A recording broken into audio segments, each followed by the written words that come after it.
Olá, turma.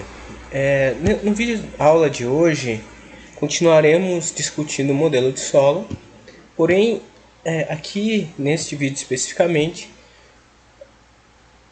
faremos um pequeno adendo à aula 3. Então a aula é sobre o modelo de solo básico, modelo simples, sem progresso tecnológico. Naquela aula foi apresentado o diagrama de solo, se discutiu o processo de transição, a forma como se chega até o ponto estacionário, do processo em que a taxa de investimento não consegue compensar o crescimento populacional e também a depreciação do estoque de capital, de modo a chegar nesse estado estacionário. Porém, não se discutiu especificamente a terminologia usada que se é adotada para explicar esse processo.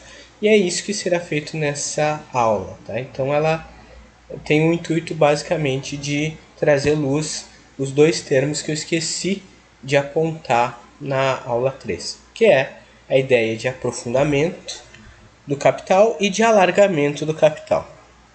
Então, lembrando nosso gráfico do diagrama de solo, a gente tem no eixo vertical o PIB per capita, no eixo horizontal o estoque de capital per capita por trabalhador. E a gente tem aqui nesse modelo o nosso SI, que representa a taxa de investimento, tá? Cruzando, né, uma linha vermelha que representa a depreciação do capital por trabalhador mais a taxa de crescimento do trabalho vezes o nosso estoque de capital por trabalhador. Tá? O que a gente já discutiu na última aula é que ao longo do processo de novos investimentos introduzidos dentro da economia, a gente tem um processo ascendente da renda per capita. Então, quanto maior o nível de poupança e maior o nível de investimento realizado, e aqui lembrem que são tratados como identidades contábeis, maior o nível de renda per capita e também maior a nossa taxa de crescimento do PIB per capita. Por esse motivo, a gente observa que a curva do investimento ela inicialmente é ascendente. Contudo, devido ao trabalho e o estoque de capital serem caracterizados por possuírem rendimentos marginais decrescentes, com o tempo essa curva ela tende a se achatar, né, e se horizontalizar. De modo que a taxa de crescimento da renda per capita e do estoque e da taxa de crescimento do estoque de capital também se reduz até chegar ali o nosso ponto em que ela cruza com a linha vermelha, né? Ou seja, que a taxa de investimento ela se iguala ao necessário para compensar a depreciação e a taxa de crescimento populacional, né, da classe trabalhadora. Ou seja, o investimento realizado ele se iguala ao investimento necessário, atingindo assim o estado estacionário. A grande questão aqui que se coloca é que no período em que a gente está apresentando um aumento do investimento e esse se resulta em avanço da taxa de crescimento do PIB per capita, ou seja, a gente está num ponto anterior ao estado estacionário, então indo ali do K0 para o K estrela, esse cenário implica numa situação em que a razão capital-trabalho está aumentando, ou seja, está aumentando a relação, a quantidade de capital, o estoque de capital, em relação à quantidade de trabalhadores. Por esse motivo também a gente está tendo um crescimento mais rápido. Nesse sentido, até chegar no estado estacionário, a gente está passando por uma fase que é denominada de aprofundamento do capital. Quando a gente chega na fase do estoque do estado estacionário, o nosso nível de poupança e de investimento é simplesmente suficiente para compensar a taxa de depreciação e o crescimento da classe trabalhadora. Então, nesse sentido, a gente tem um crescimento horizontal. Não quer dizer que não haja crescimento do estoque de capital. Ele cresce, mas é um ritmo constante, onde os novos investimentos eles são só o suficiente para equipar a entrada de novos trabalhadores. Por isso, esse estado se chama de alargamento do capital. Tá? Como se sai nessa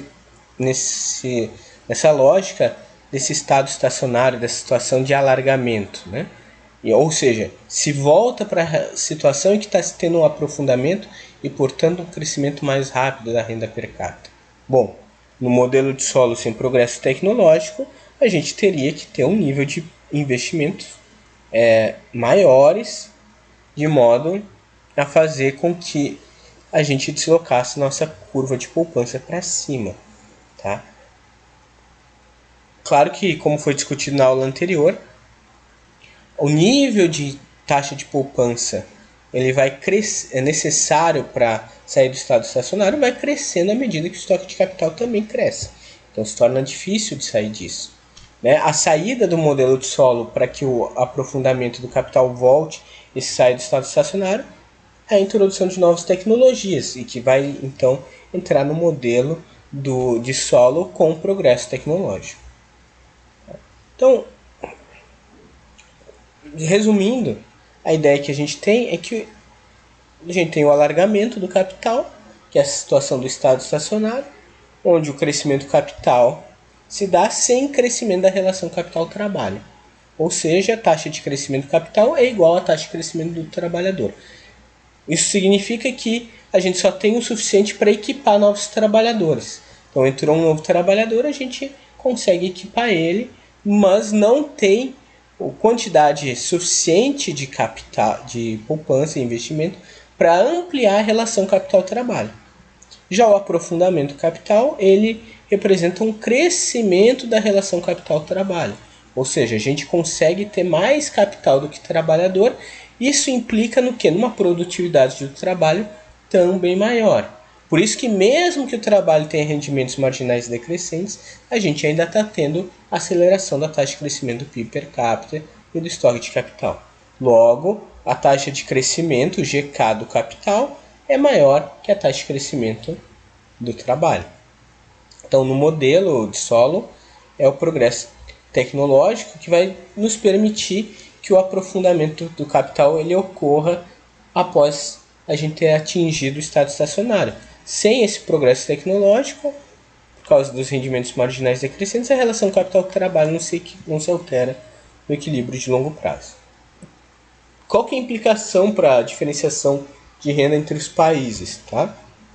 Pelo modelo de solo simples, os países que acumulam mais capital por trabalhador têm um maior produto por trabalhador, ou seja, tem uma renda per capita também mais elevada. Já os países que têm taxas de crescimento populacional elevadas tendem a ser mais pobres, de acordo com o modelo de solo. E em tais economias é necessário uma fração maior de poupanças apenas para manter constante a razão capital-produto, tendo em vista o crescimento populacional que ocorre à taxa N. Esse alargamento do capital dificulta o processo de aprofundamento de capital, o que leva a que elas acumulem menos capital por trabalhador. Ou seja, as economias mais pobres, as economias em desenvolvimento, elas, na relação estoque de capital trabalhador, elas têm uma participação maior do trabalho. Por um lado, isso implica inicialmente numa taxa de crescimento mais rápida, contudo, como eles não têm um estoque de capital maior, eles também atingem o estado estacionário num nível de renda per capita mais baixo. Então a fase de alargamento é muito maior. E para sair dela, se torna cada vez mais necessário poupança, né, e mais, novos investimentos. Contudo, por serem países pobres, em geral eles não possuem esse nível de investimento maior, esse nível de poupança mais elevado, e por isso tendem também a permanecer um patamar com renda per capita mais baixa. Da mesma forma, a situação alternativa, que seria a introdução de novas tecnologias, não ocorre porque, em grande medida, essas nascem nos países desenvolvidos, por diversos fatores, como a gente discutirá na aula sobre o modelo de solo com progresso tecnológico, certo? Então, com isso a gente fecha esse adendo, esse parênteses aqui que havia sido passado, batido na aula 3.